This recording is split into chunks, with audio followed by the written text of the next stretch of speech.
Hi! Hello! Welcome to Sashi TV. నేను మీ ప్రశాంత్. ఈ మధ్య కాలంలో చూసుకున్నట్లయితే గనుక ఎక్కడ చూసినా హైడ్రా న్యూసే ఎక్కువ వినిపిస్తుంది. అసలు ఇంతకీ హైడ్రా అంటే ఏంటి? హైడ్రా, హైడ్రా, హైడ్రా ఎక్కడ చూసినా గాని మనకు అదే వినిపిస్తుంది. అండ్ మనకి హైదరాబాద్‌లో ఎక్కడ చూసినా గాని పెద్దవాళ్ళ నుండి సామాన్యుల వ్యక్తుల వరకి హైడ్రా మాత్రం ఎవ్వరిని వదలడం లేదు. దాని గురించి మాట్లాడేందుకు మనతో పాటు ఉన్నారు. సో, రియల్ ఎస్టేట్ నిపుణులు శ్రీకాంత్ బాబు గారైతే మనతో పాటు ఉన్నారు. హాయ్ అండి. హలో! నమస్తే అండి. అసలు ఇంతకీ హైడ్రా అంటే ఏంటి? ఎవ్వరిని కూడా హైడ్రా వదలడం లేదు. అసలు హైడ్రా గురించి కొంచెం మాకు వివరిస్తారా? హైడ్రా అనేది యాక్చువల్‌గా రీసెంట్‌గా మన రేవంత్ రెడ్డి గారు ముఖ్యమంత్రి అయిన తర్వాత వెరీ రీసెంట్‌గా స్టార్ట్ చేశారండి. ఆల్‌మోస్ట్ ఒక 1 మంత్ అవుతుంది. దీని మెయిన్ ముఖ్య ఉద్దేశ్యం ఏంటంటే, ఏదైతే మనకి 1994లో ఆ రోజు చంద్రబాబు నాయుడు గారు ఒక జీవో తీసుకొచ్చారు. మనకు మెయిన్ ఏంటంటే, నదీ పరివాహక పరిసర ప్రాంతాలు ఏవైతే ఉన్నాయో, అంటే ఇప్పుడు ఒక రివర్ ఉంది. ఆ రివర్‌కి ఇప్పుడు ఒక చిన్న లేక్ గాని ఏదైనా ఉంది. దానికి వాటర్ ఎట్నుంచి వస్తది? నేచురల్‌గా అంటే పైన పడినటువంటి వర్షం, నేచురల్ ఫ్లో ద్వారా కింద ఉన్నటువంటి ఆ చెరువు వచ్చి నిండి, ఆ వాటర్‌ని మనం ఫ్యూచర్ జనరేషన్స్‌కి మన ఇంటికి వాటర్ సప్లై పరంగా గానియండి, చుట్టూ ఉన్నటువంటి పొలాలకు అండర్‌గ్రౌండ్ వాటర్ పరంగా గానియండి, ఇట్లా మల్టిపుల్ పర్పస్‌కి ఆ వాటర్ మనం వాడుకునేవాళ్ళం. అంతేగాని కేవలం పైన మనకి వర్షం పడి ఆ చెరువు నిండటం అనేది ఎప్పుడు జరగదండి. పైన ఒక హై టెర్రైన్‌లో పడిన వర్షం అనేది లో టెర్రైన్‌లో ఉన్నటువంటి ఈ చెరువులు అంటే ట్యాంక్స్ అంటారు. వీటిలోకొచ్చి స్టోరేజ్ అవుతూ ఉంటుంది. అయితే మనకు రాను రాను ఏం చేశారంటే, పాత రోజుల నుంచి ఏదైతే మనకి ఎగ్జిస్టింగ్ ఉన్న చెరువులున్నాయో మీరు గమనిస్తే, ప్రతి 5 సంవత్సరాలకోసారి మీరు చూసుకుంటే, మనకప్పుడు హైదరాబాదు వాటి పరిసరాల్లో ఒక 800 చెరువులుంటే, ఈ రోజు అవి 200కొచ్చినాయి. అంటే 600 చెరువులు ఏమైపోయినాయి? ఎవరు తీసుకెళ్ళిపోయారు? కేవలం ఇవన్నీ ఏంటంటే, మనం మనకు తెలియకుండా అటు పేదలేంది, మధ్య తరగతోళ్ళేంది, పెద్దలేంది అందరూ కూడా తెలియకుండా రకరకాలోళ్ళు వాళ్ళకున్నటువంటి ఇన్‌ఫ్లూయెన్స్ వల్ల కానియండి, కొంతమంది తెలిసి తెలియక అనాథరైజ్డ్ కన్‌స్ట్రక్షన్స్, కొంతమంది రియల్ ఎస్టేట్ వ్యాపారులు వాళ్ళ స్వలాభానికి సృష్టించినటువంటి వెంచర్‌లు, విల్లాస్ కానియండి, అపార్ట్‌మెంట్‌లు కట్టి అమ్ముతుంటే, ఈ పేద మధ్య తరగతి వాళ్ళు కూడా వాటిలో కొనుక్కోవటం, వీటిని కొంతమంది కబ్జాలు చేసుకోవటం, పెద్ద పెద్ద విల్లాలు కట్టుకోవటం, భారీ స్థాయిలో అక్కడ ఓ 10,00,00,000, 20,00,00,000 ఖర్చు పెట్టి కూడా గార్డెన్స్, పార్కులు డెవలప్ చేసుకొని పెద్ద పెద్ద విల్లాలు కట్టుకోవటం. దీనివల్ల ఏమైంది? ఆ నేచురల్ ఫ్లో డిస్టర్బ్ అయ్యి, ఈరోజు హైదరాబాద్‌లో ఇవాళ ఇన్ని వర్షాలు పడినా కూడా రేపు సమ్మరొస్తే రేపు హ్మ్. ఫిబ్రవరి, మార్చ్, ఏప్రిల్ వస్తే హైదరాబాద్‌లో వాటర్ ప్రాబ్లమ్ వస్తుంది. ఈ నీళ్ళంతా ఏమవుతుంది? ఎక్కడికెళ్ళిపోతుంది? దీనికి ఒక సొల్యూషన్ ఫైండ్ ఔట్ చేయడానికి ఈరోజు హైడ్రా అనేది తీసుకొచ్చారు. యాహ్! ఇప్పుడు కృత్రిమంగా వర్షపాతాన్ని మనం ఎంత తెచ్చుకోగలం? ఎక్కడి నుంచి తెచ్చుకోగలం? ఎంత వీలవుతుంది? సో, ఏదైతే అసలు మనకు పైనుంచి మనకి దేవుడు ఒక వర్షం రూపంలో మనకి ఏదైతే కురిపిస్తున్నాడో, ఆ వర్షపు బొట్టుని మనం రకరకాలుగా అంటే మనకి ప్రభుత్వం ఇంతకుముందు లోగడ మనకి ఎన్నో సార్లు చెప్పారు. ఈ అపార్ట్మెంట్స్‌కి పర్మిషన్ ఇచ్చేటప్పుడు కూడా అందరూ కూడా నీట్‌గా సీవేజ్ ప్లాంట్స్ అన్నీ కట్టుకోండి. వాటర్‌ని హార్వెస్ట్ చేసుకోండి. రైన్ వాటర్ హార్వెస్టింగ్ పిట్స్ కట్టుకోండి. రీ పెద్ద పెద్ద అసలు హై రైజ్ కన్‌స్ట్రక్షన్స్‌కైతే రీసైక్లింగ్ ప్లాంట్స్ పెట్టుకోమన్నారు. వేస్ట్ వాటర్ మేనేజ్మెంట్ ప్లాంట్స్ పెట్టుకోండి అని. ఇయాల 18 ఫ్లోర్‌లు, 25 ఫ్లోర్‌లు మా అబ్బాయి అమెరికా నుంచి డబ్బులు పంపించాడు. మేము దీంట్లో ఫ్లాట్ కొన్నాం. మాకు దాంట్లో ఉంది. మా ఫ్లాట్ 2,00,00,000, 3,00,00,000 అని చెప్తున్నోళ్ళకి, రేపు వాటర్ ప్రాబ్లమ్ వస్తే మా భవిష్యత్తు ఏంటనే దానికి ఆన్సర్ ఎవరి దగ్గర ఉందా? లేదు. ఇలాంటి ప్రాబ్లమ్స్ రేపు వస్తే దానికి సొల్యూషన్ చేయాల్సింది ఎవరండి? గవర్నమెంట్. ఆ రోజు అందరిని నిందించేది గవర్నమెంట్. సో, ఈరోజు ఆల్రెడీ ఎన్నో ఆక్రమణలు ఆల్రెడీ 80% ఆక్రమణలు. వాటిల్ని కొంతవరకైనా అంటే వాటిని డిమాలిష్ చేసి ఈ లేక్స్ అనేవి, ఈ చెరువులనే ఆటిని మళ్ళీ వాటి పునర్వైభవం తీసుకొస్తే రేపు భవిష్యత్ తరాల కన్నా ఈ నీటి సమస్య ఉండదు. ఈరోజు మనం తాగటానికి నీళ్లు కొనుక్కుంటున్నాం. ఇంకో 10 సంవత్సరాలు పోతే మన ఇంట్లో మనం నిత్యావసర ఏది మన కాలకృత్యాలు తీర్చుకోవడానికి గూడా ఖచ్చితంగా నీళ్లు కొనుక్కునే పరిస్థితొస్తది. దాంట్లో ఎటువంటి సందేహం లేదు. అలాంటి ప్రాబ్లమ్‌ని దృష్టిలో పెట్టుకొని ఈరోజు ఈ హైడ్రా అనేది క్రియేట్ చేయటం జరిగింది. హైడ్రా అనేది కేవలం అసెట్స్‌ని డ్యామేజ్ చేయడానికి కాదు. అసెట్స్‌ని మానిటర్ జేసి ఏదైతే ఇల్లీగల్‌గా ఉన్నాయో వాటి మీద యాక్షన్ తీసుకొని, ప్రకృతికి సహజ వనరుల్ని డిస్టర్బ్ కాకుండా కాపాడటం కోసం ఒక ముఖ్య ఉద్దేశ్యంతో తీసుకొచ్చిన ఇది. ఇది ఖచ్చితంగా ఈరోజు మనం స్వాగతించాలంటే అందరికి రకరకాల ఇబ్బందులుంటాయి. ముఖ్యంగా ఎవరికి ఇబ్బందులున్నాయంటే, అది ఎవరైతే ఈ దురాక్రమణలో వాళ్ళు గూడా భాగస్వాములయ్యారు. ఓకే. అంటే కొంతమంది తెలిసి తెలియక గూడా భాగస్వాములవుతారు. అంటే అవును. పక్కన 2,00,00,000 ఉంటది. ఇక్కడ రూ. 1,00,00,000కి అమ్ముతున్నారు. ఏదో తక్కువకొచ్చిందని కొనుక్కుంటారు. కానీ వాళ్ళకి తెలియని విషయం ఏంటి? ఇది ఏదైతే ఈళ్ళు తక్కువలో కొనుక్కున్నారో దాంట్లో ఏదో ఒక ప్రాబ్లమ్ ఉంటది. అది అనాథరైజ్డ్ కన్‌స్ట్రక్షనో, అనాథరైజ్డ్ అప్రూవల్ ఉండొచ్చు. లేదు దానికి పర్మిషన్స్ 10 విల్లాలకుంటే 20కి ఇచ్చుండొచ్చు. ఇలాంటివి కొనుక్కున్నారు. సో, వీటన్నిటిని ప్రజలకు తెలిసే విధంగా చేయటం. నెక్స్ట్ భవిష్యత్తులో ఇప్పుడు ఏదైతే రియల్టర్స్ చేయబోతున్నారో, వాళ్ళకి కూడా ఇది ఒక హెచ్చరిక లాంటిది. మీరు కడితే సరిపోదు. రేపు మేము మీ ఎనకాలొచ్చి అయి కూల్చేస్తాం అని ఒక హెచ్చరిక పాస్ చేస్తున్నారు. రంగనాథ్ గారని ఒక మంచి ఆఫీసర్‌ని పెట్టారు దీనికి. అవును. ఆయన కూడా చాలా అగ్రెసివ్‌గా ఆయన ఫిజికల్‌గా ఎళ్లి ప్రతిదీ చూసిన తర్వాత వాటి మీద నిర్ణయం తీసుకుంటున్నారు. సో, దీంట్లో వెరీ క్లియర్. మనం చూస్తే ఈవెన్ సీఎం తమ్ముడు తిరుపతి రెడ్డి గారు, రేవంత్ రెడ్డి గారి తమ్ముడు స్వయాన ఆయనది కూడా ఇల్లీగల్ కన్‌స్ట్రక్షన్ అని తేల్చారు. నా తమ్ముడైనా సరే కూలగొట్టమన్నారు. ఒక విధంగా మనం అప్రిషియేట్ చేయాలి ఇక్కడ. ఇక్కడ పార్టీలు, నాయకులకు అతీతంగా ఒక సంస్థను క్రియేట్ చేశారు.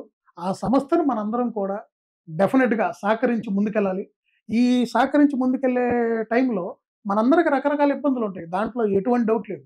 ఎవరైతే దీంట్లో భాగస్వాములయ్యారో, లేదా వాళ్ళే ఆ అక్రమ కట్టడాన్ని నిర్మించారో, లేదా తెలిసి తెలియక అలాంటి అక్రమ కట్టడాలు కొనుక్కొని అక్కడ నివాసం ఉంటున్నారో, వాళ్ళైతే ఇబ్బంది పడతారు. దాంట్లో ఎటువంటి సందేహం లేదు. కాపోతే నేను మళ్ళీ ప్రజలకు విజ్ఞప్తి చేసేది ఒకటే. ఇది మన మంచి కోసం, మన భవిష్యత్ తరాల కోసం, రేపు మన పిల్లల కోసం ఖచ్చితంగా దీనికి మనం సపోర్ట్ జేయాలి. ఎవరో వచ్చి ఏదో చేయాలని మనం రోజు కోరుకుంటాం. అలా ఎవరో వచ్చారు, వాళ్ళు ఒక పని చేస్తున్నారని దీన్ని స్వాగతించండి. హైడ్రా వల్ల రియల్ ఎస్టేట్ ఇమేజ్ ఇంకా పెరిగిందంటారా? ఒకటండి, ఈ రోజు ఏదైతే హైడ్రా తీసుకురావటం వల్ల ఏదైతే ఈ అనాథరైజ్డ్ కన్‌స్ట్రక్షన్స్ కానియండి, ఆక్యుపైడ్ కానియండి, ఇల్లీగల్ వెంచర్స్ కానియండి, ఏదైతే వీటి మీద చర్యలు తీసుకుంటున్నారో, డెఫినిట్‌గా దీనివల్ల ఏమవుతుందంటే ఎప్పుడైనా ఒకటి గుర్తుపెట్టుకోండి. మంచి కన్నా చెడు తొందరగా ముందుకెళ్తుందంట. సో, అవును. అలా ఏంటంటే ఇది కొంత భయాందోళనలు అయితే మార్కెట్‌లో సృష్టించింది. దీనివల్ల కొంత రియల్ ఎస్టేట్ అయితే ఖచ్చితంగా ఎఫెక్ట్ అవుతుంది. దాంట్లో ఎటువంటి సందేహం లేదు. ఎందుకంటే ప్రజలకు అవగాహన ఉండదు కాబట్టి. సో, అన్ని కూలగొట్టేస్తున్నారంట కదా! ఇప్పుడు ఒక ప్రాజెక్ట్ కూలగొట్టారు. అది ఎందుకు కూలగొట్టారు అనేది వాస్తవాలు బయటికి తీసుకురావాలి. మీడియా గూడా ఇక్కడ చాలా కీ రోల్ పోషించాలి. ఆ ప్రాజెక్ట్‌కి అనుమతులు ఎవరిచ్చారు? ఎప్పుడిచ్చారు? ఏ సంవత్సరంలో ఇచ్చారు? అసలు ఎన్ని అపార్ట్‌మెంట్‌లకో, ఎన్ని విల్లాలకిచ్చారు? అసలు ఆ ఫార్మ్ హౌస్‌కి పర్మిషన్ ఉందా లేదా? అది ఎవరిది? ఎప్పుడు కట్టాడు? ఎలా కట్టాడు? ఏ సంవత్సరంలో పర్మిషను? ఇయన్నీ బయటికి తీస్తే నిజానిజాలు బయటకొస్తాయి. అది ప్రజలకు వివరించి వాళ్ళకి అవగాహన కల్పించినప్పుడు మీరన్నట్టు రియల్ ఎస్టేట్ మార్కెట్ కదా! ఏ మార్కెట్టు పడదండి. కానీ అది తెలియనంత సేపు ఏమవుతుంది? పేపర్‌లో 4 ఫోటోలేస్తారు. నిన్న పలానా ఏరియాలో ఇన్ని కూలగొట్టారు. ఇవాళ ఇన్ని కూలగొడుతున్నారు. ఆ! పేద మధ్య తరగతి వాళ్ళయి కూడా కూలగొడుతున్నారు. అది ఇది అనంగానే ఆటోమేటిక్‌గా ఏమైద్ది? అది కొంతమంది పానిక్ అయిపోయి డెఫినిట్‌గా అరే! మార్కెట్ ఏది ఎట్లుందో మనకేం తెలీదు గదా! ఇప్పుడు సామాన్య ప్రజలకేంది నిద్ర లెగిస్తే వాళ్ళ వ్యాపారాలు, వాళ్ళ ఉద్యోగాలు, వాళ్ళ నిత్యావసరాలు, వాళ్ళ కుటుంబాన్ని ఎలా పోషించుకోవాలి, పిల్లలు ఎలా వాళ్ళకవే తెలుసు. వీటి గురించి వాళ్ళకి పెద్ద అవగాహన ఉండదు కదా! ఏదో రూ. 10 సేవ్ అయితే భవిష్యత్తులో వాళ్ళ పిల్లలకి, చదువులకి, వాళ్ళ పెళ్ళిళ్ళకి, వాళ్ళ మంచి చెడులకి, లేదా వీళ్ళు రిటైర్డ్ అయినాక వీళ్ళ అవసరాలకు ఉపయోగపడతాయని చిన్న చిన్న ఆస్తులు వాళ్ళకున్న డబ్బులతో కొనిపెట్టుకుంటారు.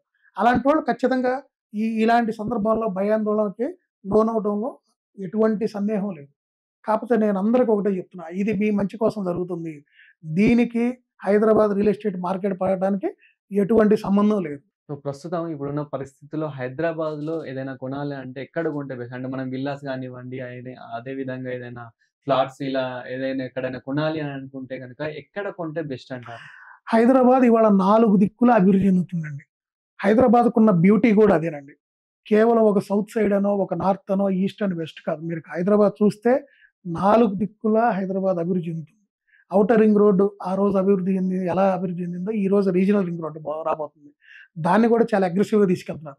ఇంతకుముందున్న గవర్నమెంట్‌లో అటు సెంట్రల్ గవర్నమెంట్‌కి వాళ్ళకున్నటువంటి కొంత కమ్యూనికేషన్ గ్యాప్ వల్ల కొన్ని కొన్ని వర్కులు డిలే వల్ల ఆ రోజు ఆ ప్రాజెక్ట్ ఏందంటే అనుకున్న స్థాయిలో ప్రాజెక్ట్ ఆగలేదు. అనుకున్న స్థాయిలో ముందుకెళ్ళదు.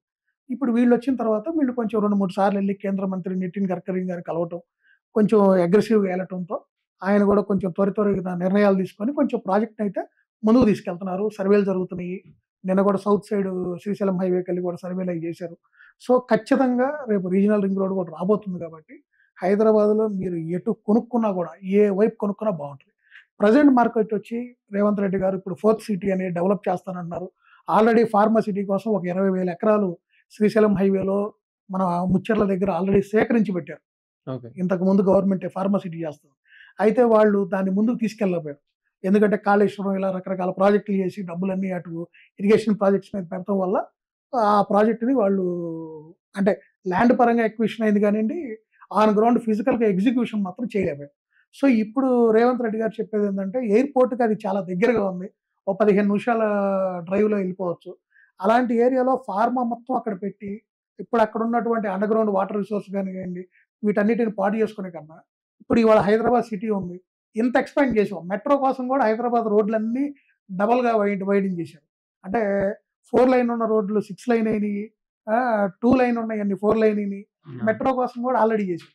ఇంతకన్నా ఇంకా హైదరాబాద్ రోడ్లు మనం పెంచడం కానివ్వండి, ఇంతకన్నా కొత్తగా ఫ్లైఓవర్లు కానివ్వండి, ఎన్ని వేసినా ఇంకా ఈ ట్రాఫిక్ ఇది కాదు.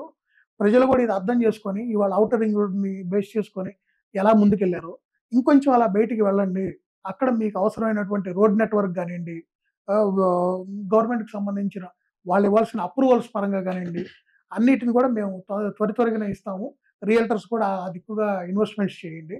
అక్కడికి మంచి మంచి కంపెనీలే వస్తాయి. కేవలం ఫార్మా కాదు, అసలు అక్కడ ఒక 4th సిటీ నిర్మించాలనుకుంటున్నానని దానిలో భాగంగా వెరీ రీసెంట్గా కూడా ఒక స్కిల్ యూనివర్సిటీకి కూడా ఆయన శంకుస్థాపన చేశారు. నెక్స్ట్ ఇప్పుడు అక్కడ ఒక క్రికెట్ స్టేడియంకి అప్రూవల్ పెట్టారు. బీసీసీఐతో మాట్లాడుతున్నారు. వాళ్ళు కూడా సానుకూలంగానే స్పందించారు. సో ఒక స్పోర్ట్స్ సిటీ అని చెప్పి అనౌన్స్ చేసి ఒలింపిక్స్ కానివ్వండి, ఇలా జాతీయ క్రీడలు జరగబోతాయి.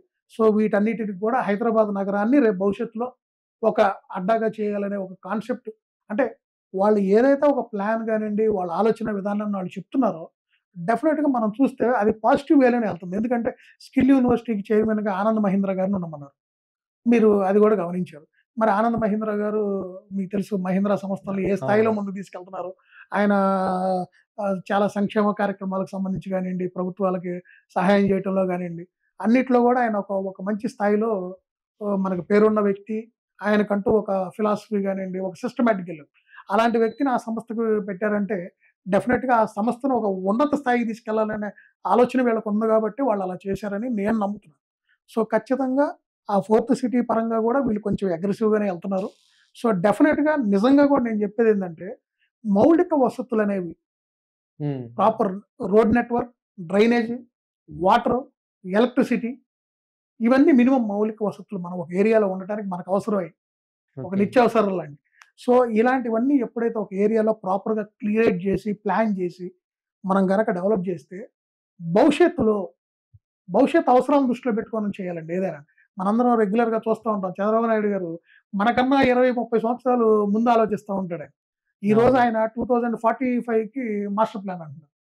అవన్నీ ఏంటంటే మరి భవిష్యత్తు గురించి ఆలోచన చేయటమే కదండి. ఇవాళ మనం ఉన్నాం, మన పిల్లల కోసం ఒక బ్యాంకులో ఒక డిపాజిట్ వేస్తున్నాం, లేదా ఒక ఆస్తి కొంటున్నాం. ఎందుకు? వాళ్ళ భవిష్యత్తును దృష్టిలో పెట్టుకొని. ఇవాళ అతను ఏదో ఒక 6th, 7th చదువుకుంటున్నాడు, రేపు ఇంజనీరింగ్కి వెళ్తాడు. ఈ రోజు ఇంజనీరింగ్ ఫీజు 1,50,000 ఉంది, ఆ రోజు 5 లక్షలు ఉండొచ్చు. సో ఆ ఖర్చుల్ని మనం మెయింటైన్ చేసుకోవడానికి ఈరోజు మనం ఫ్యూచర్ని దృష్టిలో పెట్టుకొని ఇన్వెస్ట్మెంట్ చేస్తాం. అట్లనే భవిష్యత్తును దృష్టిలో పెట్టుకొని ఈ రోజు వచ్చే ప్రభుత్వాలు ఎవరైనా కానీ ఆ ప్రభుత్వాన్ని నడిపే పెద్దలు ఖచ్చితంగా ఈ మౌలిక వసతులు క్రియేట్ చేసి కొత్త ఏరియాస్ని డెవలప్ చేసినప్పుడు ఏమైందంటే ప్రజలు కూడా ఇప్పుడు అక్కడ వాళ్ళ అవసరాలు తీరేవన్నీ ఉన్నాయి అనుకోండి, ప్రజలు కూడా బయటికి వెళ్తారు. ఈరోజు ప్రతి ఒక్కళ్ళకి కార్లు ఉన్నాయి. సో ఖచ్చితంగా బయటికి వెళ్తారు. దానివల్ల ఏమవుతుంది, ఈ సిటీ మీద ఏదైతే ఇప్పుడు ఈ సిటీలో మనం ఏదైతే ఈ కాంక్రీట్ జంగల్ లాగా అయిపోయింది ఇప్పుడు ఈ సిటీలో, ఈ ట్రాఫిక్ కష్టాల నుంచి కానివ్వండి, పొల్యూషన్ నుంచి కానివ్వండి, వాటర్ ప్రాబ్లం కానీ, డ్రైనేజ్ ప్రాబ్లం కానీ, ఈరోజు వర్షం పడుతుందంటే ఇవాళ వర్షం పడిందంటే రేపు స్కూల్కి సెలవు ఇవ్వాలి. ఆఫీసులకి వర్క్ ఫ్రమ్ హోమ్ పెట్టుకోమని చెప్తున్నారు ఐటీ కంపెనీలు కాడి నుంచి అందరూ. పోలీసులు రిక్వెస్ట్ చేస్తున్నారు, మీకు పని ఉంటేనే రోడ్డు మీదకి రావండి, లేకపోతే దయచేసి రాకండి ఎవరు అని. అంటే ఇలాంటి పరిస్థితి ఎందుకు వచ్చింది మనకి అంటే ఒక 10 లక్షల జనాభా ఉండాల్సిన అటువంటి ఒక పర్టికులర్ ఏరియాలో మనం నియర్లీ 50 లక్షల మంది ఉంటున్నాం. దానివల్ల ఏమవుతుంది, ఆ ఏరియాలో ఆ ట్రాఫిక్ ప్రాబ్లమ్స్ కానివ్వండి, ఆ ఏరియాలో వచ్చే ఇల్లీగల్ కన్స్ట్రక్షన్స్ వల్ల కానివ్వండి, ఆ ఏరియాలో పొల్యూషన్ ప్రాబ్లమ్స్ కానివ్వండి, ఆ ఏరియాలో ఉన్న అండర్గ్రౌండ్ వాటర్ రిసోర్సెస్ మనకు సరిపోతుంది. దానివల్ల ఈ కష్టాలండి. ప్రజలు కూడా తెలివిగా ఆలోచించి అందరం గుంపుగా ఓ చోట ఉండకుండా మనకి ప్రకృతిని మనం దృష్టిలో పెట్టుకొని మనకి ఏదైతే ఈ వాటర్ కానివ్వండి, మనకి ఏదైతే మౌలిక వసతులు ఉన్నాయో భవిష్యత్తును దృష్టిలో పెట్టుకొని కొంచెం మనం కూడా ఎక్కడో ఇల్లీగల్ కన్స్ట్రక్షన్ ఇట్లాంటి వాటిని ఎంకరేజ్ చేయకుండా మంచి ఏరియాలో డిటిసిపి కానివ్వండి, హెచ్ఎండిఏ కానీ అప్రూవల్స్ అన్నీ ఉన్నాయి వాటిలో కొనుక్కుంటే డెఫినెట్గా మంచిదండి. సో మీకు చాలా కాల్స్ వస్తూ ఉంటాయి, మేము ఇక్కడ మోసపోయామండి, అక్కడ మోసపోయామండి అని ఇట్లా చాలా కాల్స్ వస్తూ ఉంటాయి. ఇందులో మీకు ఎక్కువ దేనిపైన కాల్స్ వస్తూ ఉంటాయి? ఎక్కువ ప్రీ బుకింగ్ల మీద వస్తున్నాయండి.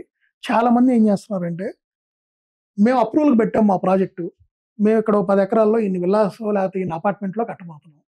ఈ రోజు మీరు వచ్చి టోటల్ పేమెంట్ చేసుకుంటే ఇమీడియట్గా మీకు ఒక 5,000 రూపాయలకి ఇస్తాం.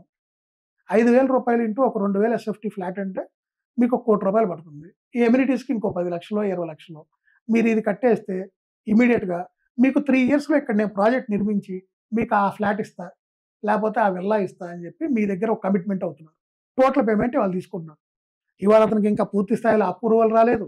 అతను కనీసం అక్కడ శంకుస్థాపన చేయలేదు. ఎటువంటి యాక్టివిటీ చేయలేదు. ఇది ప్రీ బుకింగ్ కింద వాళ్ళు తీసుకుంటున్నారు. దానికి వాళ్ళు చెప్పే రీజన్ కూడా ఏంటి? నాకు ఇంకో 3 నెలల్లో అప్రూవల్ రాబోతుంది. వచ్చిన తర్వాత నేను దీన్ని రూ. 7,000 పెడతాను. ఆ తర్వాత 1 ఇయర్‌కి 8,000 అమ్ముతాను.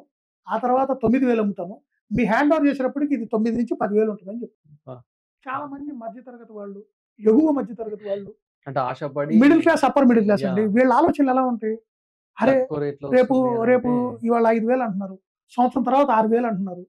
అంటే నాకెంత మిగులుతుంది? సో, అని చెప్పి వీళ్ళేం చేస్తున్నారు? వీళ్ళ దగ్గర ఉన్న సేవింగ్సే కాకుండా కొంచెం అప్పో, సప్పో లేదా ఒక చిట్టుబాడో లేదా వాళ్ళ ఊర్లో ఉన్నటువంటి ఏదన్నా ఒక ప్రాపర్టీయో ఏదైనా ఉంటే దాన్ని కూడా సేల్ చేసి తీసుకొచ్చేసి వీళ్ళకి కట్టి వీళ్ళతో ఆ అగ్రీమెంట్, జస్ట్ ఒక అగ్రీమెంట్ అండి అది. చేసుకొని నేను ఫ్లాట్ కొనుక్కున్నాను. ఇంకో 3 ఇయర్స్‌లో నాకు పలానా కోకాపేటలోనో, పలానా నార్సింగ్‌లోనో నాకు ఇట్లా ఒక ఫ్లాట్ రాబోతుంది. రేపు అది నాకు హ్యాండ్ ఓవర్ అయ్యే రోజుకి నా రూ. 1,00,00,000 2,00,00,000 ఉంటది అని వీళ్ళు ఆనందపడుతున్నారు.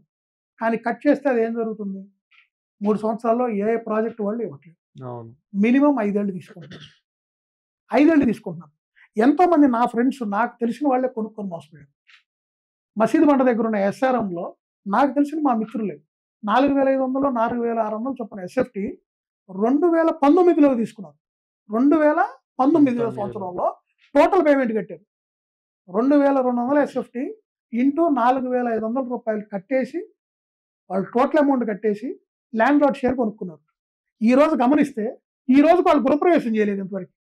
ఈ రోజు 2024 మనం సెప్టెంబర్‌కి వచ్చాం. ఈ రోజుకి వాళ్ళు హ్యాండ్ ఓవర్ చేయలేదు, వాళ్ళు గృహప్రవేశం చేయలేదు. ఈ విధంగా మోసపోతున్నారండి ప్రజలు. ఇది ఏంటంటే మనకేదో బెనిఫిట్ అయిద్ది. రేపు ఇలా పెరుగుతున్నాయి గదా! సో, ముందే మనం ఏదో రూ. 10 మన దగ్గర ఉన్నాయి. లేకపోతే ఇంకో రూపాయి అప్పు చేసో ఇట్లా కొనుక్కుంటే రేపు మన పిల్లలకి మంచి అసెట్ ఇచ్చినోళ్ళం అవుతాం. మనకు కూడా తక్కువలో వస్తది అని చెప్పి పాపం వాళ్ళు ఆశపడుతున్నారు. ఈ ఆశను కలిగిస్తుంది ఈ రియల్టర్స్. రియల్టర్ అనే అతను డబ్బు తీసుకొచ్చి పెట్టి వ్యాపారం చేయకుండా అతను రూ. 10తో కేవలం వచ్చి రూ. 100 ప్రజల దగ్గర నుంచి అలా గ్యాదర్ చేసి ఆ డబ్బులతో ప్రాజెక్ట్ చేస్తాడు. సరే నువ్వు డబ్బులు గ్యాదర్ చేసావు. ఆ ప్రాజెక్ట్ అన్నా కరెక్ట్‌గా చేస్తున్నావా? నీ ప్రాజెక్ట్ అవసరమైన అప్రూవల్ తొందరగా తెచ్చుకుంటున్నావా? కనీసం ఆ ప్రాజెక్ట్‌కి నీకు కన్‌స్ట్రక్షన్‌కి అవసరమైన మెటీరియల్ అన్నా నువ్వు ఈ వచ్చిన డబ్బులతో ప్రొక్యూర్ చేసుకుంటున్నావు అంటే లేదు. ఇంకెక్కడో కొత్త ప్రాజెక్ట్‌కి అడ్వాన్స్‌లు ఇచ్చుకోవడం, ఇతనికి నచ్చిన అసెట్స్ కొనుక్కోవడం, పొలాలు కొనుక్కోవడం, లగ్జరీ కార్లు కొనుక్కోవడం, ఇంట్లో వాళ్ళకి డైమండ్ నెక్లెస్‌లు కొనిపెట్టడం, ఇలా చేసుకొని ఈ ప్రాజెక్ట్‌లు ముందుకు తీసుకెళ్లకుండా దాంట్లో కొనుక్కున్న వాళ్ళందరిని ఇబ్బంది పెడతారు. ఇప్పుడు వీళ్ళందరూ ఈ ప్రాజెక్ట్ ఇలా కమిట్ అయ్యి మాలాంటి వాళ్ళకి ఫోన్ చేసి, "సార్ నేను ఇలా కొనుక్కున్నానండి. 4 సంవత్సరాలయింది. అతను చేయట్లేదండి. నేను టోటల్ పేమెంట్ కట్టాను. నా పరిస్థితి ఏంది? నేను లీగల్‌గా ప్రొసీడ్ అవ్వచ్చా? నాకు ఎటువంటి రైట్స్ ఉంటాయి" అంటున్నారు. ఇక్కడ అందరూ గమనించాల్సింది ఒకటి. మీరు లీగల్‌గా ప్రొసీడ్ అవ్వటానికి మీరు ఒక అప్రూవల్ దాంట్లో కొనుక్కున్నారా? మీకు రిజిస్ట్రేషన్ అయిందా? మీకు కనీసం అతను ప్రీ బుకింగ్ చేసుకోమని గవర్నమెంట్ ఎక్కడన్నా అతని అప్రూవల్ అతనికి వైబిలిటీ ఇచ్చిందా? ఏమీ లేవు. మీకే తెలుసు మీరు చేసిన తప్పని. అది మీ ఇద్దరి మధ్య జరిగిన ఒక ఇండిపెండెంట్ అగ్రీమెంట్. అవునా కదా? ఇట్లా చాలా మంది ఏంటంటే ఇలానే వీళ్ళ మోసపోతున్నారు. వీళ్ళకున్నటువంటి భవిష్యత్ అవసరాలు, భవిష్యత్తులో పెరుగుతుందన్నటువంటి వీళ్ళ దగ్గర వాళ్ళకంటూ ఒక ఇది ఉంటుంది కదండీ. రేపు ఇంత పెరిగిద్దేమో అనే ఒక ఆశ ఉంటది కదా! దాన్ని వీళ్ళు క్యాష్ చేసుకుంటున్నారు రియల్టర్స్ అందరూ. ప్రతి ఒక్క కంపెనీ అండి. ఇవాళ ప్రతి కంపెనీ కూడా ఈ ప్రీ బుకింగ్ అని చెప్పి మోసాలు చేస్తున్నారు. హైదరాబాద్‌లో మీకు నిద్రలేస్తే జరిగే ఒక 100 మోసాల్లో ప్రీ బుకింగ్ మోసాలు ఒక 70-80% ఉంటాయి. అంత దారుణంగా ఉంది ఇక్కడ మార్కెట్. దీనికి రేరాలని చెప్పి, క్రెడాయిలని వీళ్ళందరూ కూడా ఎవరికాళ్ళు ఒక సంస్థ వస్తుంది తప్పితే, వాళ్ళు ఆ సంస్థ ఫార్మ్ చేసేటప్పుడు వాళ్ళు చెప్పే మాటలు వేరు, జరుగుతుంది వేరు. ఈరోజు క్రెడాయ్ అన్నారు. క్రెడాయ్ ఏం చేస్తున్నారు? ప్రాపర్టీ షోలు కండక్ట్ చేసుకుంటున్నారు. వాళ్ళు ప్రాపర్టీ షోలు కండక్ట్ చేసుకుంటున్నారు. క్రెడాయిలో సభ్యత్వం తీసుకున్నటువంటి ఎన్ని కంపెనీలు ఇవాళ ప్రీ బుకింగ్‌లు చేస్తున్నాయి? తప్పు ఇది. మీరు ప్రీ బుకింగ్ చేయకూడదు. ప్రీ బుకింగ్ వల్ల ఇన్ని సమస్యలున్నాయి. రీసెంట్‌గా సాహితీ అనే ఒక పెద్ద ప్రాజెక్ట్ కూడా ఇట్లా ప్రీ బుకింగ్‌లో జనాల దగ్గర కోట్ల రూపాయలు తీసుకొని 400 కోట్ల రూపాయలు ఫ్రాడ్ చేసి వెళ్ళిపోయారు. దుబాయ్ పారిపోయారు. ఇలా జరిగింది. ప్రజలు ఇదవుతున్నారు. రియల్ ఎస్టేట్ రంగాన్ని నమ్మరు. ఇప్పుడు వీళ్ళందరూ ఈ సంస్థలు ఎందుకు ఫార్మ్ అవుతున్నాయి? అవును. ఒక ప్రజలకు ఒక మంచి చేస్తాం. హైదరాబాద్ నగరాన్ని మేము అభివృద్ధి చేస్తాం. హైదరాబాద్ ఇంత గ్రోత్ పెరుగుతుంది, రియల్ ఎస్టేట్ ఇంత గ్రోత్ పెరుగుతుంది అని వీళ్ళు మీటింగ్లు పెట్టి చెప్తున్నారే కానీ హైదరాబాద్ రియల్ ఎస్టేట్లో ఇన్వెస్ట్ చేసుకుంటే 200% సేఫు. మీ రూపాయి ఖచ్చితంగా రూ. 10 కాపోయినా రూ. 2 అవుతుంది. హైదరాబాద్ రియల్ ఎస్టేట్‌లో కళ్ళు మూసుకొని ఇన్వెస్ట్ చేసుకోవచ్చు. ఇక్కడ ఇల్లీగల్ కన్‌స్ట్రక్షన్స్ ఉండవు. ఇల్లీగల్ లేఅవుట్స్ ఉండవు. అనాథరైజ్డ్ ఆక్యుపెన్సీలు ఉండవు. ప్రభుత్వం ఇచ్చే అనుమతులకు లోబడే అందరూ కడతారు. డీవియేషన్స్ చేయరు. ఇక్కడ బిల్డర్స్ గాని, ఇక్కడ లేఅవుట్లు అభివృద్ధి చేసేవాళ్ళు గాని చాలా పక్కాగా ప్రభుత్వం ఇచ్చిన అనుమతులకు లోబడే కడతారు. కన్‌స్ట్రక్షన్ క్వాలిటీ కూడా నంబర్ 1 మెయింటైన్ చేస్తారు. ధైర్యంగా కొనుక్కోండి అని రేరా గాని, ఈరోజు ఈ క్రెడాయిలు గాని చెప్పగలిగిన పరిస్థితి ఉందా? ఏమీ లేదు. ఓకే. ఇప్పుడున్న పరిస్థితుల్లో రియల్ ఎస్టేట్ బిజినెస్‌లోకి దిగొచ్చంటారా?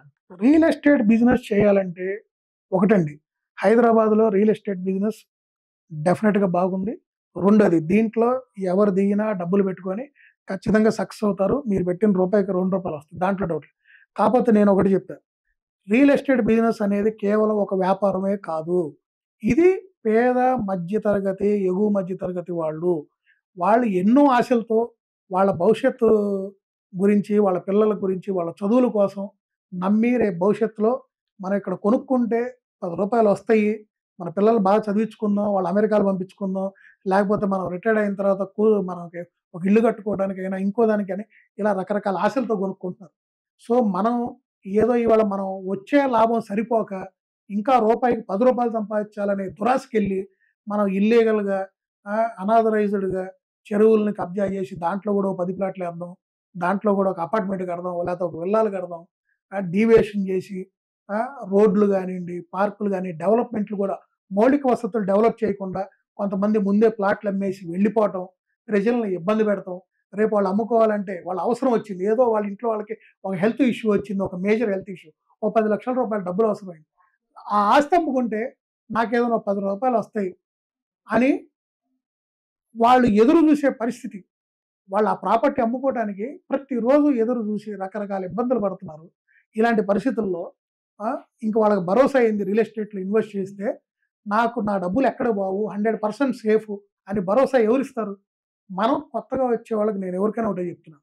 మీరు ఒక దృఢమైన సంకల్పంతో నేను ప్రభుత్వం ఇచ్చే అనుమతులకు లోబడి, నేను ఎటువంటి అక్రమ కట్టడాలు గాని, లేకపోతే అక్రమ నిర్మాణాలు గాని, లేదా అక్రమంగా వేరే ల్యాండ్ ఆక్రమించుకొని ప్లాట్లు ఇస్తాను. ఇట్లాంటివి చేసి నేనేదో కోట్లు సంపాదించాలనుకుంటే మాత్రం దీనికన్నా ప్రజలను మోసం చేసి డబ్బులు సంపాదించుకునే వ్యాపారాలు ఎన్నో ఉన్నాయి. అయి చూసుకోండి.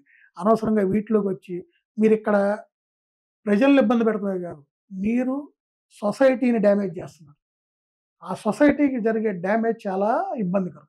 ఆ సొసైటీలో మీరు కూడా ఉన్నారు. అది మర్చిపోకండి. ఓకే. మనం ట్యాంక్ బండ్ కూడా చూసుకున్నట్లయితే గత 20 సంవత్సరాల క్రితం మనం చూసుకుంటే చాలా పెద్దదని మేము విన్నాము. అండ్ ఇప్పుడు మా జనరేషన్‌లో చూసినట్లయితే అంటే చాలా చిన్నగా అయిపోయింది. అండ్ చుట్టుపక్కల కూడా మనం చూసినట్లయితే గనక చాలా షాప్స్ పడ్డాయి. అదే విధంగా కొన్ని పార్క్స్ పడ్డాయి. సో, దీనికి కూడా అంటే హైడ్రా కూల్చివేతలు అవకాశం ఏమైనా ఉందంటారా?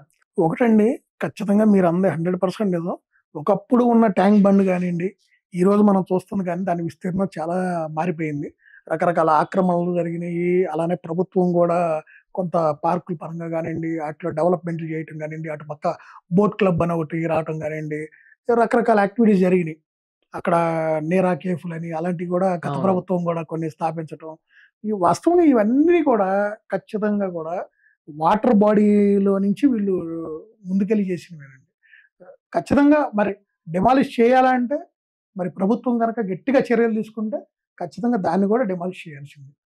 దాంట్లో ఎటువంటి సందేహం లేదు. ఇది ప్రభుత్వం ఉంది గదా అని చెప్పి దాన్ని వెనకేసుకు రాకూడదు.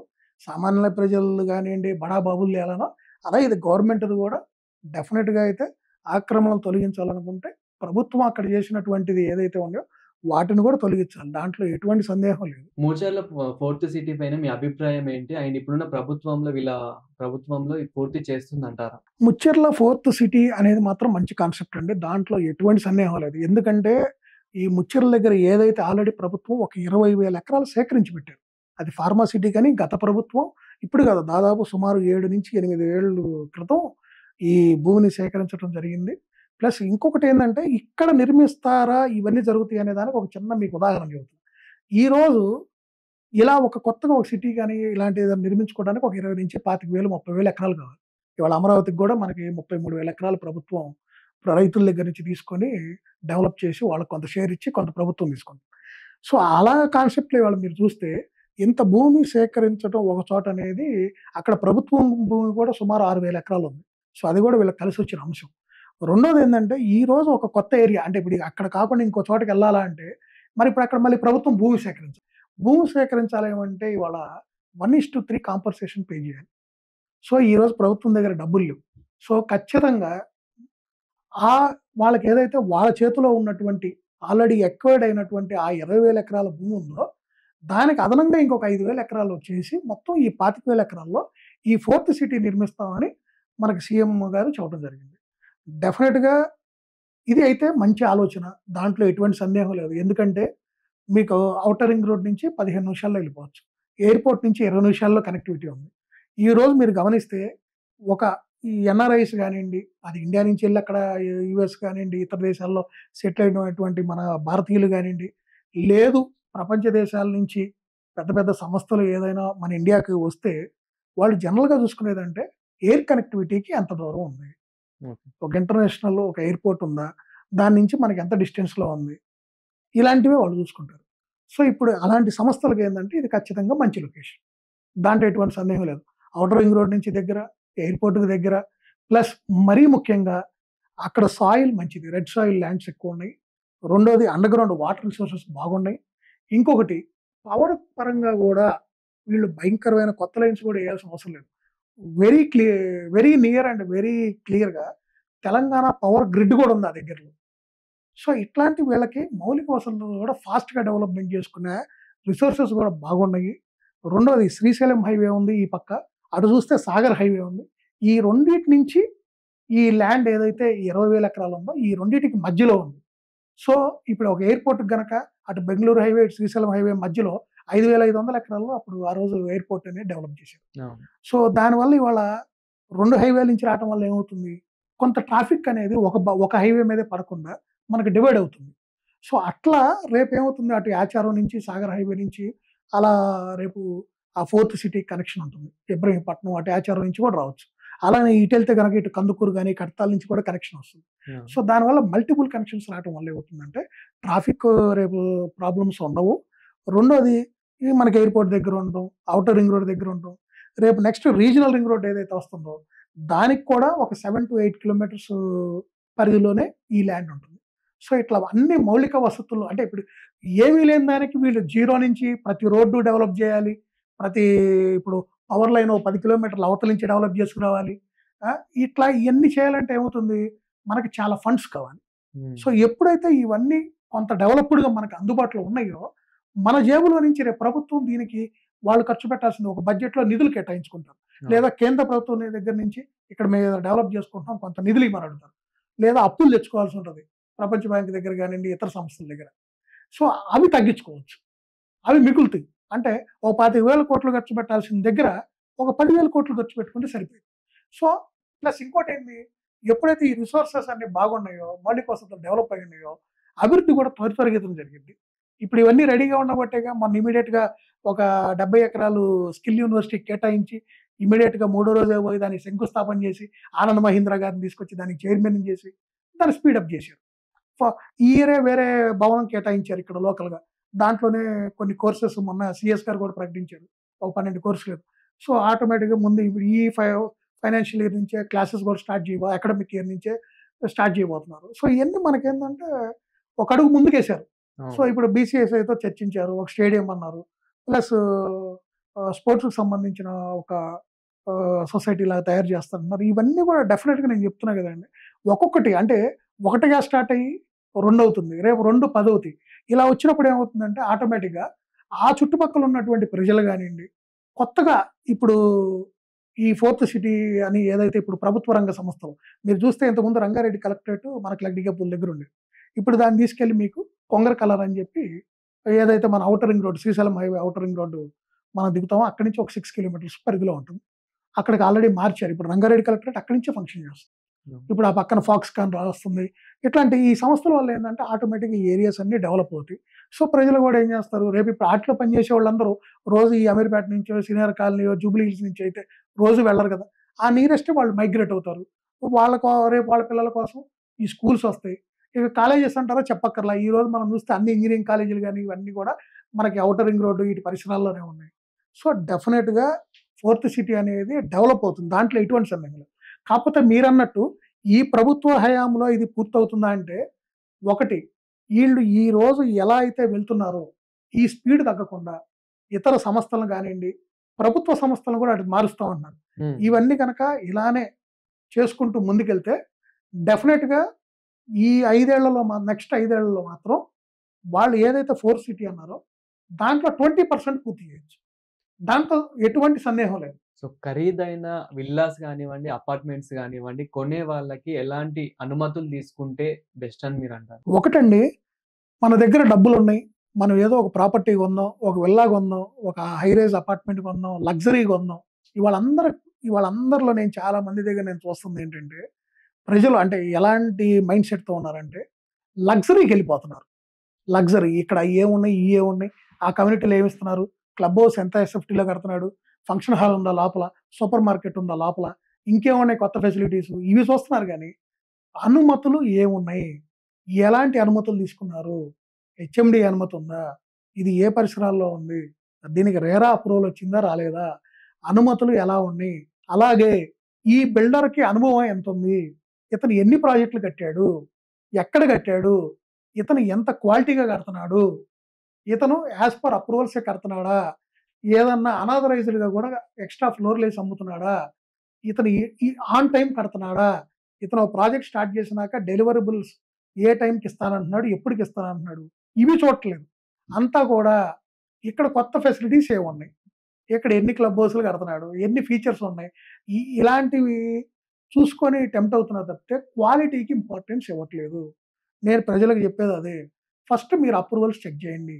అతను ప్రీ బుకింగ్ నీకు రూ. 10ది రూ. 5కి ఇస్తా అనంగానే ఓకే. Very good. మీ జీహెచ్ఎంసీ పర్మిషన్ వచ్చిందా? లేతే హెచ్ఎండీఏ పర్మిషన్ వచ్చిందా? మీ పర్మిషన్ ఏది? మీరింతకు ముందే మీ ప్రాజెక్ట్ ఎక్కడ కట్టారు? ఒకసారి ఆ పాత ప్రాజెక్ట్ విజిట్‌కెళ్దాం పదండి. ఒకసారి ఆ ప్రాజెక్ట్ చూపించండి. అక్కడ అన్ని వసతులు డెవలప్ చేశారా? క్లబ్ హౌస్‌లు గాని, వీళ్ళిచ్చిన కమిట్మెంట్ ప్రకారం ఏవైతే వీళ్ళు బ్రోచర్‌లో ప్రింట్ చేశారో, అవన్నీ ఆన్ గ్రౌండ్ డెవలప్ చేశారో లేదో చెక్ చేసుకోండి. ఇవన్నీ చూసుకున్న తర్వాత మనం వాళ్ళకి అడ్వాన్స్ ఇచ్చి పేమెంట్ షెడ్యూల్ గూడా ఉంటుంది. ఫస్టు స్లాబ్‌లు అయిపోయినాక ఇంత, బ్రిక్ వర్క్ అయిపోయినాక ఇంత, ఇన్ని ఫ్లోర్‌లు అయిపోయినాక ఇంత పే చేయాలని ప్రతి దానికి గూడా ఒక పేమెంట్ టర్మ్స్ ఉంటాయి. అవన్నీ గూడా యాస్ పర్ షెడ్యూల్ ఉన్నాయా? లెవ్వా? ఒక స్టెప్ కంప్లీట్ అవ్వకుండానే మూడో స్టెప్‌కి సంబంధించిన పేమెంట్ గూడా తీసుకుంటున్నారా? ఇట్లా ఈ కండిషన్‌ని కరెక్ట్‌గా చెక్ చేసుకొని, అనుమతులన్నీ మనం చెక్ చేసుకున్నాక మనం కొనుక్కోవాలి. అంతేకాని ఏదో తక్కువకొస్తుందని మనం వాళ్ళ మనకేదైతే వాళ్ళు ఒక వలేస్తున్నారో, ఆ వలలో మనమే పడిపోతున్నాం. అది మిస్ అవుతున్నాం. ఇక్కడ ప్రతిదీ మీరు ప్రశ్నించాలి. డబ్బులు మీవి. మీరక్కడ అప్పు తీసుకోవడానికి ఎళ్ళట్ల. మీ డబ్బులు పెట్టి ప్రాపర్టీ కొనుక్కోవడానికెళ్లారు. మీరు ప్రతిదీ ప్రశ్నించాలి. ఏ రోజైనా మీకు తెలియపోతే ఒక తెలిసిన వాళ్ళని అడగండి. ఆల్రెడీ కొనుక్కున్న వాళ్ళని. వాళ్ళని అడగండి వాళ్ళు చెప్తారు. ఏమైనా ఇబ్బందులున్నా గూడా వాళ్ళు ఆల్రెడీ ఏమైనా ఇబ్బందులు ఫేస్ చేసినా మీకు చెప్తారు. గైడ్ చేస్తారు. ఎంతోమందున్నారు రియల్ ఎస్టేట్ గురించి మీకు కావాలంటే చెప్పేవాళ్ళు. మీరు తెలుసుకోవాలి. ఒకటికి 4 సార్లు తెలుసుకున్న తర్వాతే మనం కమిట్ అవ్వాలి. అయిన ఇప్పుడు హైడ్రా అనేది ఇప్పుడు ఓన్లీ హైదరాబాద్‌లోనేనా? ఇంకా మన తెలంగాణ వ్యాప్తంగా మొత్తం చేస్తే బెటర్ అంటారా? మనం గత 3 రోజుల నుంచి హైదరాబాద్ గానియండి, ఖమ్మంలో గానియండి, తెలంగాణలో గానియండి, అటు ఆంధ్రప్రదేశ్‌లో గానియండి, ఎక్కడ ఏం జరుగుతుందో మనం చూస్తున్నాం. అవును. ఒక ప్రకృతి విపత్తును చూసాం మనం. ఖచ్చితంగా నేను చెప్పడం గాదు. వరదలు పొంగి పొర్లుతున్నాయి అని చెప్పొచ్చు.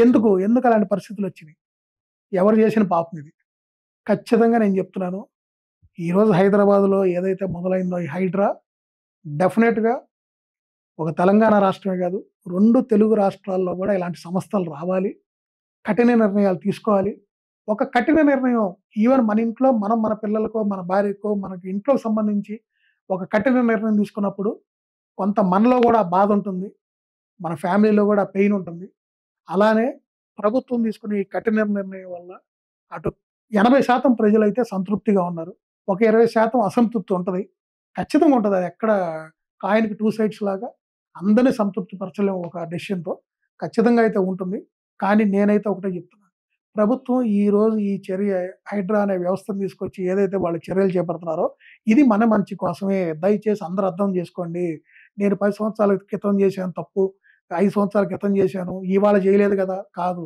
మీరు ఏ రోజు తప్పు చేసినా ఈరోజు శిక్ష పడింది. దొంగతనం ఏ రోజు చేసినా దొరికిన రోజు అతను దొంగే. అలానే ఆ రోజు మనం ఒక అక్రమ కట్టడం మనం కొనుక్కున్నా, కట్టినా, లేదు ఒక అక్రమ కట్టడంలో మనం నివసిస్తున్నా, డెఫినిట్‌గా అది అక్రమ కట్టడం అని తేలిన రోజు దాని మీద చర్యలు చేపడతారు. సో, ఆ రోజు మనం సఫర్ అవ్వాల్సిందే. అది ఈ రోజు అనుకోండి.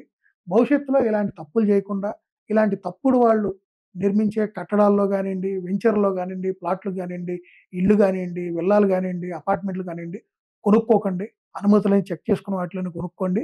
ఇది మన కోసం తీసుకొచ్చాడు. మన భవిష్యత్ తరాల కోసం తీసుకొచ్చారు. ఇది ఇలాంటి వాటిని స్వాగతించండి. ఇది మన మంచి కోసమే. ఈరోజు ఎండాకాలం వస్తే నీళ్ళు లేకుండా ఇబ్బంది పడతా, వర్షాకాలం వస్తేనే వరదలొచ్చి, తినటానికి తిండి లేక, మనకి ఎవరో వచ్చి 4 పులిహోర ప్యాకెట్లు ఇచ్చెళ్తారా? మన కడుపు ఎవరు నింపుతారా? ఎట్లా బతకాలా? ఎవరొచ్చి మనల్ని ఆదుకుంటారా అని ఎదురు చూడటం చూసుకోండి. మనం ప్రకృతిని ప్రేమించాలి. ప్రకృతి ఒడిలో ప్రకృతి వనరులను ఆస్వాదిస్తూ బతకాలి. అంతేగాని ప్రకృతి విరుద్ధంగా వెళితే మాత్రం ఖచ్చితంగా మన వినాశనాన్ని మనమే కొని తెచ్చుకుంటున్నాం. ఈరోజు జరుగుతుందదే. మహానగరం ₹1,00,00,000 పెట్టుబడులొస్తున్నాయి. హైదరాబాద్ ఎక్కడో స్థాయికెళ్ళిపోయింది. టాప్ 10లో ఉంది రియల్ ఎస్టేట్ రంగంలో. ఆహ్, గొప్పలు చెప్పుకుంటున్నాం. హైదరాబాద్‌ని ఒక మురికి కూపం చేశాం మనం. హైదరాబాద్‌ని ఒక మురికి కూపం చేశాం మనం. ఒక్కరోజు ఒక 4 గంటల వర్షం పడితే, మరుసటి రోజు మన పిల్లలకి స్కూలుకి పంపించలేని పరిస్థితి మనది. మనం ఆఫీస్‌కెళ్ళలేని పరిస్థితి మనది. ఇళ్లల్లో నుంచి బయటికెళ్ళి నిత్యావసరాలు తెచ్చుకోలేని పరిస్థితి మనది. అవసరమా ఇలాంటి దుర్భర జీవితం మనకి? ఆలోచించుకోండి. ప్రశ్నించుకోండి. మీకు మీరే ప్రశ్నించుకోండి. ఈరోజు మీరు ఇలా ఉంటే రేపు మన పిల్లలకి మనం ఏమివ్వబోతున్నాం? డబ్బిస్తే సరిపోయిద్దా? ఇయాల డబ్బులు రక్షిస్తున్నాయా? ఇవాళ ఖమ్మం వీళ్ళందరూ మునిగిపోయారు. వాడి ఇంట్లో 10,00,000 డబ్బులుండొచ్చు. 10,00,000 డబ్బులు డాబా పైన నుంచొని చూపిస్తే అతని కడుపు నిండిద్దా? అతను హెలికాప్టర్‌లో వచ్చి తీసుకెళ్ళిపోతారా? హెలికాప్టర్‌లో గూడా ఎళ్ళలేని పరిస్థితులు నిన్న. అక్కడ ప్రజలకు సహాయం చేయడానికి. తెలుసుకోండి. వాస్తవంగా బతకండి. ప్రకృతిని ప్రేమించండి. ప్రకృతిని కాపాడుకోండి. మన వనరులను మనమే కాపాడుకోవాలి. చెట్లు పెంచుకోండి. ఇంత కమ్యూనిటీలొచ్చినియి. ఆ! ఒక రీసైక్లింగ్ యూనిట్లు పెట్టమని డిమాండ్ చేయండి. ఇది మీ హక్కు. సొసైటీలో కమ్యూనిటీలు ఫార్మ్ అవ్వటం, పార్టీలు చేసుకోవటం, విదేశాలు పోవటం, గ్రూపులని, కిట్టి పార్టీలని కాదు. మీరు మీ వనరులు మీరు కాపాడుకోండి. రేపు భవిష్యత్తులో మీ కమ్యూనిటీలో వాటర్ ఇబ్బంది రాకుండా rain water harvesting pits develop చేసుకోండి. వాటర్ రీసైక్లింగ్ యూనిట్స్ పెట్టుకోండి. మీ కమ్యూనిటీలో మీ 1000 ఫ్లాట్‌లో 10,000 ఫ్లాట్‌లో, 5,000 ఫ్లాట్‌లో, 100 ఫ్లాట్‌లో ఉన్న కమ్యూనిటీలోళ్ళు కూడా మీ వేస్ట్ వాటర్‌ని మీరే రీసైక్లింగ్ చేసుకునే ప్లాంట్స్ పెట్టుకోండి. ఒక ఫ్యామిలీకి ఎంత పడుతుంది? తలా ఒక 30,000 ఒక 50,000 యేసుకొని అలాంటి యూనిట్స్ డెవలప్ చేసుకోండి. మీ సొసైటీని చూసి ఇంకొక 10 సొసైటీలు ఆదర్శవంతంగా అయ్యే విధంగా చేసుకోండి. మిమ్మల్ని మీరు డెవలప్ చేసుకోవాలండి. దయచేసి ప్రజలందరూ స్వచ్ఛందంగా ఇలాంటి కార్యక్రమాలకి ప్రోత్సహించండి. అడ్డుపడకండి. రెండోది భవిష్యత్తులో ఇలాంటి వాటిని ఎంకరేజ్ చేయకండి. ఎక్కడైనా ఇలాంటి అక్రమ కట్టడాలు గానియండి, ఎవరైనా ఇలాంటి ఆక్రమణలు చేసి ఉన్న వెంచర్‌లు గాని, అపార్ట్‌మెంట్‌లు, విల్లాలు వస్తున్నా కూడా ఇమ్మీడియేట్‌గా ప్రభుత్వం దృష్టికి తీసుకెళ్ళండి. వాళ్ళు టోల్ ఫ్రీ నంబర్‌లు ఇచ్చారు. ఖచ్చితంగా వాళ్ళు చర్యలు చేపడతారు. మనం కూడా వీటిని అపోజ్ చేయాలి. మనం ఎప్పుడు ఇలాంటి ప్రాపర్టీస్‌లో కొనకుండా వీటిని మనం ఎప్పుడైతే అపోజ్ చేస్తామో, ఆ రోజు ఇట్లాంటి ఆక్రమణదారులు, ఇట్లాంటి అనుమతులు లేకుండా నిర్మించే రియల్ ఎస్టేట్ వ్యాపారులు గూడా వాటి జోలికెళ్లరు. ఇలాంటి అక్రమ కట్టడాలు నిర్మించరు. ఎందుకంటే కొనుక్కునేవాడు లేకపోతే కట్టేవాడు ఎందుకుంటాడు? ఆటోమేటిక్‌గా మనం ఒక మంచి సమాజాన్ని నిర్మించిన వాళ్ళం అవుతాం. రేపు మన భవిష్యత్ తరాలకి మనం ఇవ్వాల్సింది ఇదేనండి. ఎప్పుడో మనం మామిడికాయ తిన్నాం. ఆ రోజుల్లో మేము మామిడికాయలు తినేవాళ్ళం. ఈరోజు మీకు మామిడికాయలు దొరకట్లేదు. ఆ రోజు మాకు నీళ్ళు ఇన్నుండేయి. మేము చెరువులో ఈత కొట్టేవాళ్ళం. ఈరోజు పిల్లలకి మీకు చెరువులు లేవు. అప్పట్లో ఉండేయి. ఇవే మనం చెప్పాల్సింది. మన వనరుల్ని మనం ఏదైతే ఈరోజు మనకున్న వనరులున్నాయో వాటిని జాగ్రత్తగా కాపాడి మన భవిష్యత్ తరాలకివ్వాలి. దయచేసి అది తెలుసుకోండి. ఇయాల మీరు తాగటానికి నీళ్లు కొనుక్కునే పరిస్థితెళ్లారు. మన పూర్వీకులు దారిన పోయేవాళ్ళు నీళ్లడిగితే ఇళ్లలోంచి కొండల్లో మన చెంబుల్లో తీసుకొచ్చి నీళ్లిచ్చేవాళ్ళు. ఈరోజు పరిస్థితి ఏంటి? నిద్ర లేస్తే వాటర్ బాటిల్ కొనుక్కొని మంచినీళ్ళు తాగే పరిస్థితిలోకెళ్ళాం మనం. రేపు నెక్స్ట్ మన పిల్లల పరిస్థితి ఏంది? వాళ్ళ కాలకృత్యాలు తీర్చుకోవడానికి కూడా వాటర్ కొనుక్కునే పరిస్థితి తీసుకొస్తున్నారు మీరు. ఖచ్చితంగా ఇది జరుగుద్ది. అవునా కాదా? మిమ్మల్ని మీరు ప్రశ్నించుకోండి. దయచేసి మారండి. హైడ్రా అనేది మన మంచి కోసం వచ్చింది. ఇది ఇక్కడే కాదు. టోటల్ తెలంగాణనే కాదు, మన 2 తెలుగు రాష్ట్రాలే కాదు, మన ఇండియాలోనే రావాలి. ఇలాంటివి జరగాలి. ఇది మన మంచి కోసమే. అదొక్కటే తెలుసుకోండి. బాధపడినా సరే మీరు అను మీరు మీరు మీకు మీ ప్రాపర్టీ డ్యామేజ్ జరగడం వల్ల మీకు కలిగిన బాధ 10%. కానీ మీకు జరుగుతున్న డ్యామేజ్ 90%. ఇలాంటివి అక్రమ కట్టడం వల్ల మీరు, మీ పిల్లలు, మీ భవిష్యత్ తరాలు బాధపడాలి. మీరొక్కళ్ళే కాదు ఈరోజు. మీ భవిష్యత్ తరాలు కూడా బాధపడే పరిస్థితి ఉంది. రేపు వాళ్ళందరూ మనల్నే నిందించుకుంటారు. అందుకని దయచేసి వీటికి దూరంగా ఉండండి. వీటిని ఎంకరేజ్ చేయకండి. ఎందుకంటే ప్రజలుగా మనం ఎప్పుడైతే వీటిని ఎంకరేజ్ చేసి తక్కువకొస్తున్నాయనో, ఏదో చెరువు పక్కన ఉందనో, వ్యూ బాగుందనో, మనం ఎప్పుడైతే ఇట్లాంటి వాటికి టెంప్ట్ అయ్యి మన బలహీనతలే వాళ్ళు క్యాష్ చేసుకోవడానికి కారణమవుతుంది. మనం ఎప్పుడైతే వీటికి లోబీగా ముందుకెళ్తున్నామో, ఇలాంటి అక్రమ ఆటిల్లో ఇయన్నిట్లో మనం కొనుక్కుంటున్నామో, ఆక్రమణదారులు, దొంగ వ్యాపారులు, రియల్ ఎస్టేట్‌లో మోసాలు చేసి డబ్బులు సంపాదించి వాళ్ళందరూ కూడా ఇవన్నీ నిర్మిస్తున్నారు. దయచేసి వీటిని ఎంకరేజ్ చేయకండి. వీటికి దూరంగా ఉండి ప్రజలందరూ కూడా ఓపిక పట్టండి. ఒక మంచి డెసిషన్ తీసుకొని ముందుకెళ్తున్నారు. అందరూ స్వాగతించండి. డెఫినిట్‌గా మనకే కాదు, మన భవిష్యత్ తరాలకు మంచి జరిగింది. సో చూసారు కదా హైడ్రా అంటే ఏంటో, హైడ్రా వల్ల ఎంత యూస్‌ఫుల్లో. సో చాలా మంది అనుకున్నారు అంటే హైడ్రా వల్ల చాలా మంది నష్టపోతున్నారని కూడా అనుకున్నారు. నష్టపోయేది జస్ట్ ఒక 10%, 5% మందైతే దానివల్ల ఎంత మందికి ఉపయోగమో సో సార్ మాటల్లోనే మీరైతే విన్నారు. సో హైడ్రా వల్ల అయితే అంటే హైడ్రా ఒక ఓన్లీ హైదరాబాద్‌లోనే కాదు, ఓవరాల్ మన తెలంగాణ, ఏపీ అంటే 2 తెలుగు రాష్ట్రాల్లో కూడా ఇలాంటి సిస్టమ్ తీసుకురావాలి. దేశవ్యాప్తంగా గూడా తీసుకురావాలనైతే సార్ గారి మాటల్లోనే మీరు విన్నారు. అండ్ నాకు గూడా అనిపిస్తుంది. సో ఇలాంటి సిస్టమ్ తీసుకొస్తేనే ఒక చేంజ్ అనేదొస్తుంది. అండ్ ఇంకా ప్రజలకు గూడా ఒక ఇంప్రూవ్‌మెంట్ గూడా కనిపిస్తుంది. అండ్ ఇలాంటి మరిన్ని అప్‌డేట్ వీడియోస్ కోసం చూస్తూనే ఉండండి శశి టీవీ.